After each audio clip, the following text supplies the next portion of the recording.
Hi everyone, this is Eric from Traders Helping Traders with this week's Tricks of the Trade.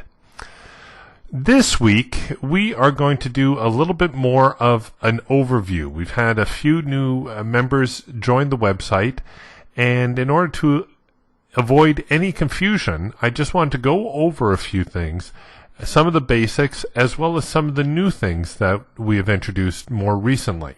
This will be a good primer for those of you who have been with us for a while, as well as hopefully something that will clarify things for those of you who are just joining us.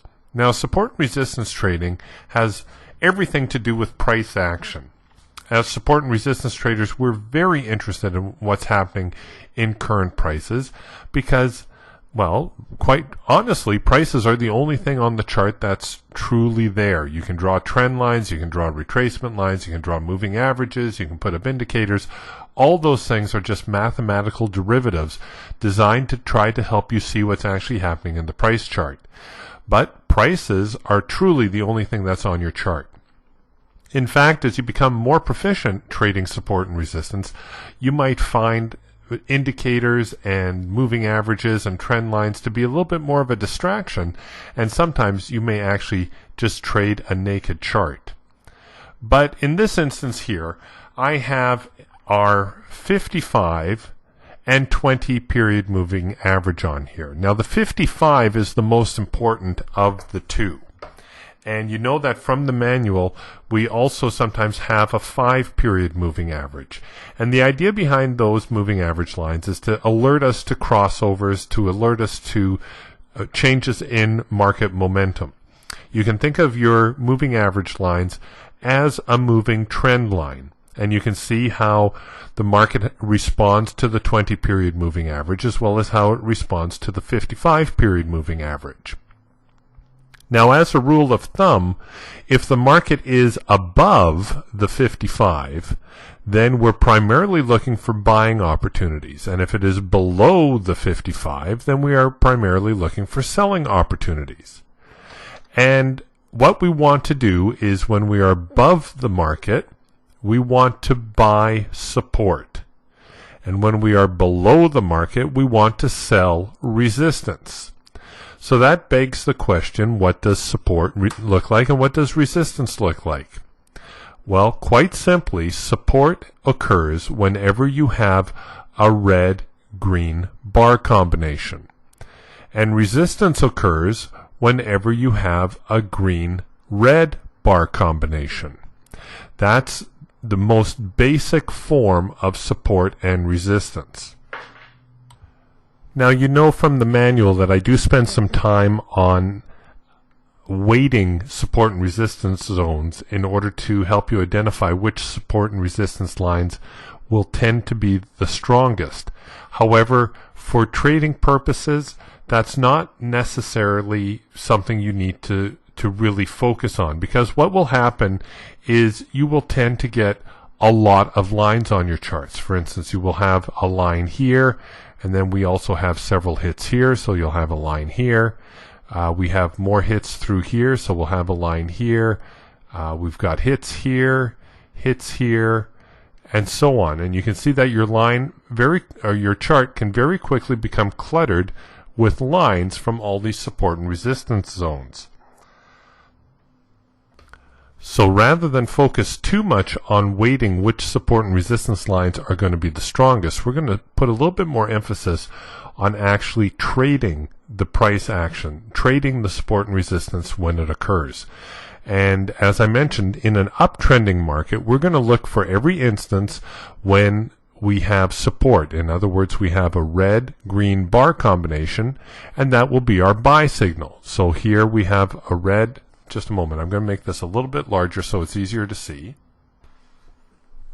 So back here we have a red-green bar combination that's showing us support, and then from here the market trades higher. Here we have our next red-green bar combination. That's also a buy signal to buy above the signal bar. The green bar is our signal bar, and from there the market also moves higher. Here we have a red-green bar combination. We're still above the 55, and the market moves higher from there. Then once we're below the 55, the opposite is the case. We're going to start looking for our green-red bar combinations, and we have one right here. The market falls off. Here's the next green-red bar combination. The market hits lower, and so on. And that's the basic signal. That's the very basics of support and resistance trading.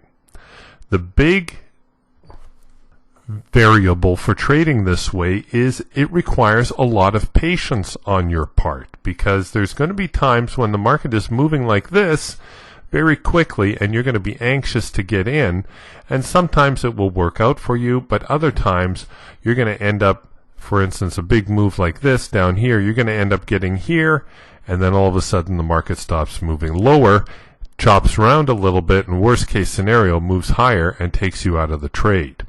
So to help with your market timing, we're now going to focus a little bit on what I refer to as market pushes. And what that is we're going to look for those times when the market attempts to move higher and lower. So the first order of business when we do this is we need to identify which way the market is trending. And you can do that with a simple trend line if you like, or you can just take a look at the chart. But what we're looking for is we're looking for that point where the market has entered a pullback phase. And why is that?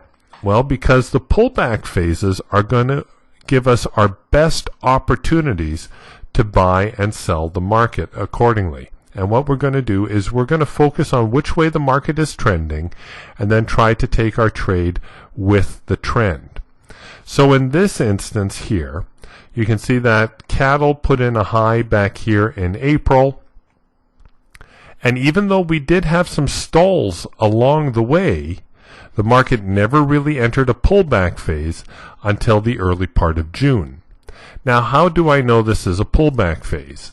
Because when the market retreated and actually started to trade higher, this was the last time that the market came this low. The next little swing low was actually a little bit higher, and then of course the market continued higher from there still. So you don't need to worry too much. A pullback phase will be fairly obvious. It's not going to be a little move like this.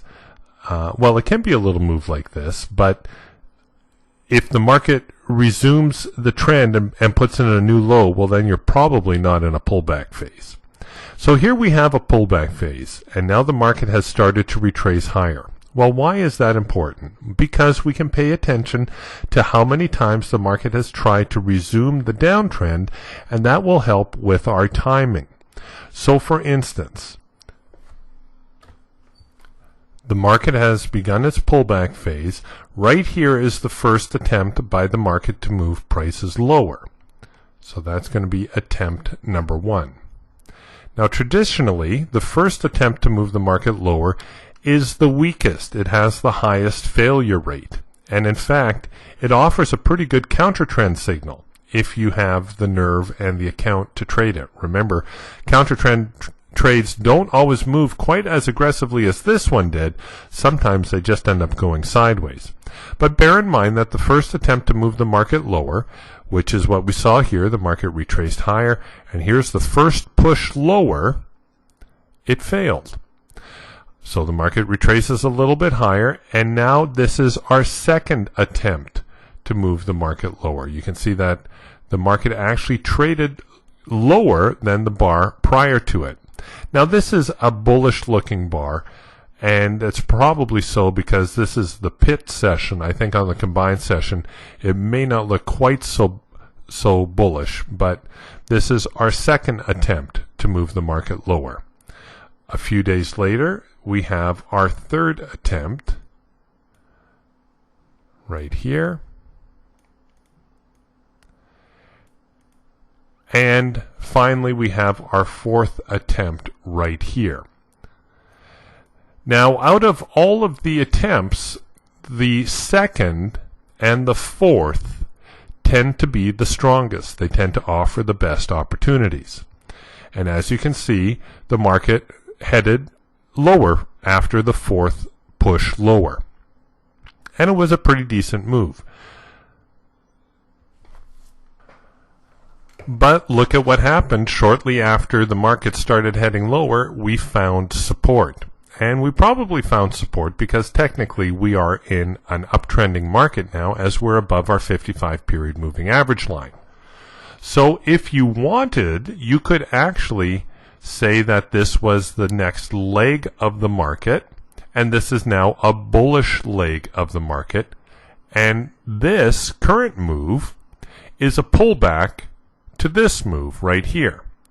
So now we're going to be alert to the pushes to the upside. So here's push number 1. Then a few days later we had push number 2. A few days later still we had push number 3, and you can see how quickly these came. And then lastly we had push number 4. Push number 4 was our signal that this is probably going to be the best opportunity to take the market long, and we in fact did buy above the high of this bar. And you can see that the market, so far anyways, has given us a pretty nice breakout to the upside. So those are the basics of support and resistance trading. Notice that even if you had ignored the pushes, if you did not count the pushes, simply trading the red-green bar combination off of the 55 moving average line still would have brought you into this market at a very reasonable price, and actually a couple days early before we got the fourth push. So don't get hung up if you get confused counting market pushes. Just remember the basic signal. The red-green bar combination if we're looking to buy, and the green-red bar combination if we're looking to sell. That will serve you very well as a support and resistance trader. And that's this week's Tricks of the Trade.